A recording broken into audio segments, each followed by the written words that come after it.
to win the European Soccer Cup of Champions for the third straight year. Craig Brigham, one of the nation's top decathlon performers, has mononucleosis and as a result will be sidelined from 3 to 6 weeks. Liz Marino of Massachusetts and Donna Turnbull of Long Beach, California, who are both 14 years of age, today were added to the field that will compete in the United States Women's Gymnastics Olympic Finals at the Sports Arena Thursday through Saturday in Los Angeles. And with that, we'll close out this edition of the Sports Center. Validate the recording. This is the American Forces Radio and Television Service.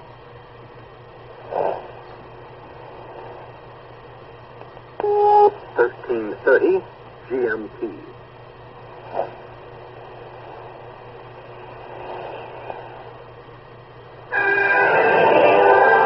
Here's the latest worldwide news from the American Entertainment Network. Bill Deal reporting. A U.S.-Soviet nuclear treaty that was to have been signed today won't be. The signing was postponed, reportedly, until at least after next Tuesday's Michigan primary.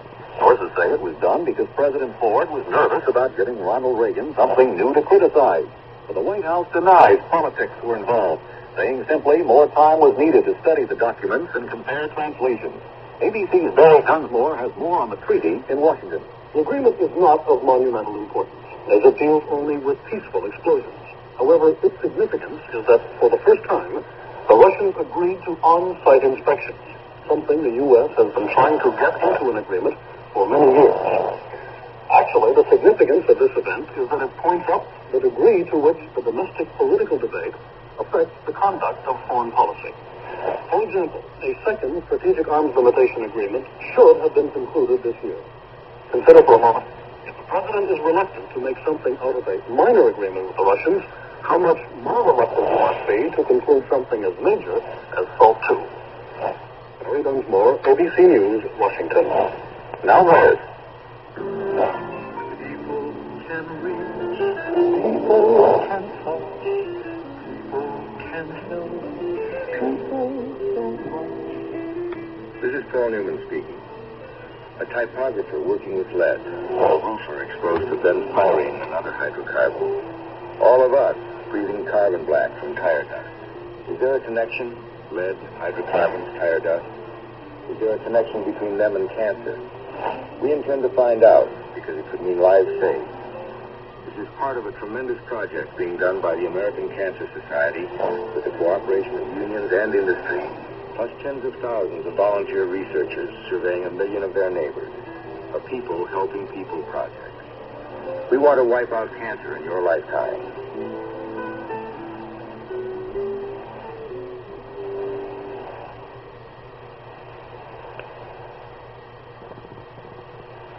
Democratic frontrunner Jimmy Carter is to speak to a United Nations conference in New York about an hour from now. Aides say it's the first in a series of major policy statements by Carter.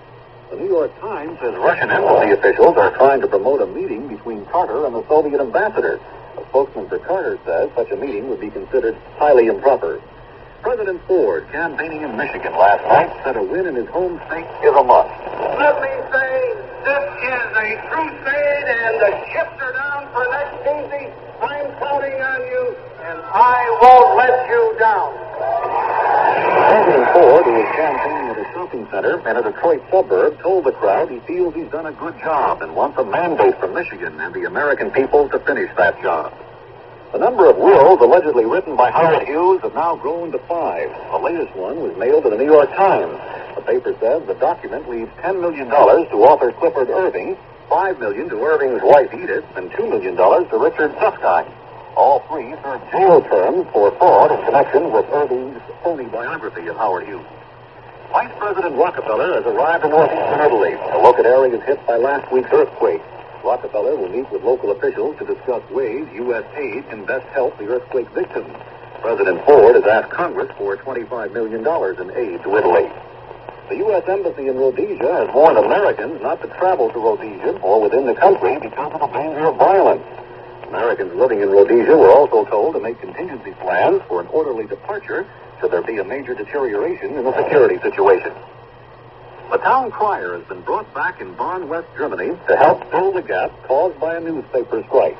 A city cat reads the latest local news from the steps of Bonn City Hall. But according to reports, when the clerk gets tired, he then plays it all back on a tape recorder hooked up to a loudspeaker. This is ABC News. Enoch, read thy lesson. And Enoch, why dost thou read with thy nose on the book? I cannot see the words. Today, a professional vision specialist can detect and correct a child's vision problems before they cause learning difficulties. As the American Optometric Association says, there are great things in sight. Continue, Enoch. Better to read with thy nose than not at all. And sheep grazes. That's the news. I'm Bill Hale for the American Entertainment Radio Network, a service of ABC News. This is the American Forces Radio and Television Service.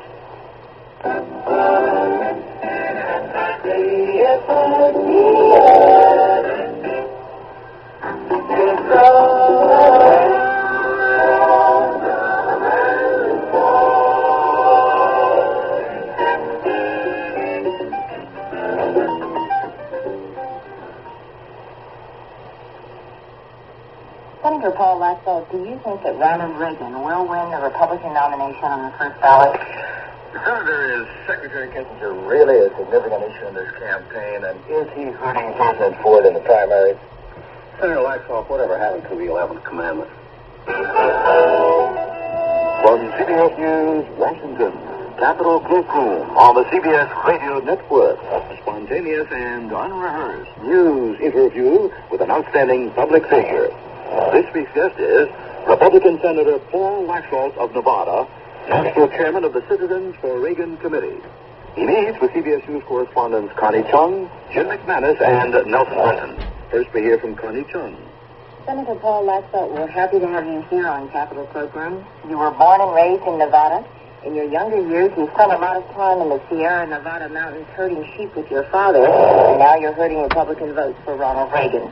You are a lawyer, former governor of Nevada. In 1971, you retired from politics, but in 1974, you came back.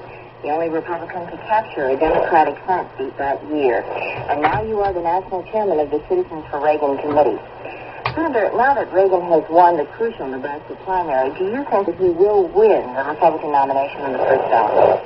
I think he has an excellent chance now to win the nomination on the first ballot. I wouldn't have said that 10 days ago, because I felt at that time that neither side would have 1,130 delegates going into Kansas City. But the momentum that we're developing now, I think, could lead to an 1,130 count ahead of Kansas City. You didn't feel this way before. No, we knew we were going to do well in May. We felt from the beginning that starting with the Texas primary May 1st, we were coming into our strength. But very frankly, none of us estimated the measure of this strength. No one estimated, for example, that we were going to take the full 100 delegates out of Texas. On the day of that election, if I'd had a choice, I bet it would have to take 55 of those delegates as opposed to 45. So we've had a momentum that none of us reasonably anticipated. So it's apparent from the Nebraska primary that it's having great effect. And it could well be, if we continue this type of momentum, that we'll be able to secure that 1,130 delegates ahead of Kansas City. Well, Senator, there are a lot of delegate counters in the country these days. And there seems to be an emerging consensus, at least at this point in the campaign, that the two candidates may very well go at it somewhere around 100 to 150 short each. Very, very close. And this is going to make these 300 or more uncommitted delegates very, very important. And about half of those may very well be pretty much locked up by Nelson Rockefeller. Do you have any personal lines with him? I work with him here in the Senate in town all the time. We've never really discussed this eventuality. John Sarris, who's our campaign director, is in touch with the state chairman of New York. I don't know how that's going to fall. Our own figures indicate it goes in the manner we think it will, that we could capture the 1,130 delegates without New York or Pennsylvania.